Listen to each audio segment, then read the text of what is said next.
Today, 5 American hostages are on their way home from unjust detention in Iran. Unfortunately, the deal that secured their release may very well be the latest example of President Biden rewarding and incentivizing Tehran's bad behavior. Over the past 2.5 years, the administration's weakness and desperation have emboldened a massive state sponsor of terror and would-be nuclear-armed aggressor. Take the $6 billion the United States has reportedly just released to the Iranian regime.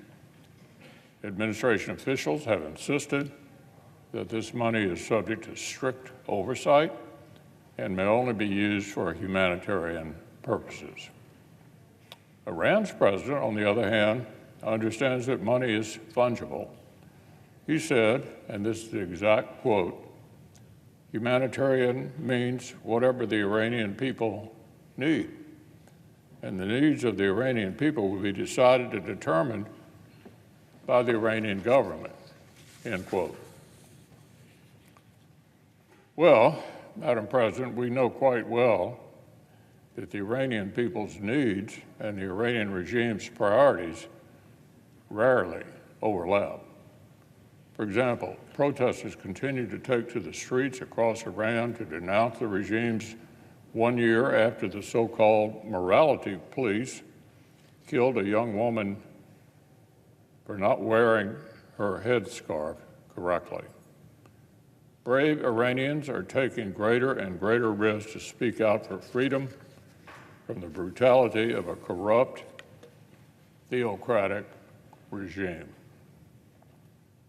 Meanwhile, as the regime meets these protests at home with force, it focuses abroad, remains on exporting repression, terror, and economic interference throughout the region and beyond.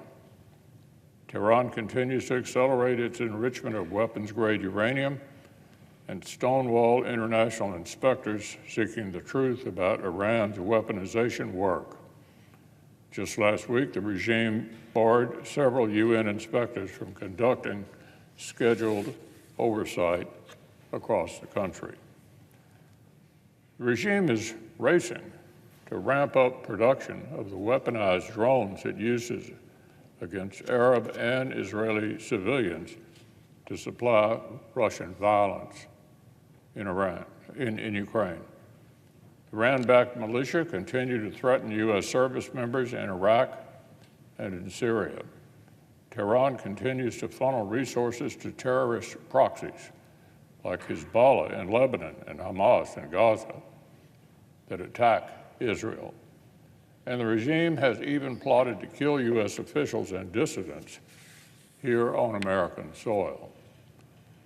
And last week, the IRGC seized 2 more tanker ships in the Arabian Gulf and detained their civilian crews, part of a longer campaign to threaten freedom of navigation and the entire global economy.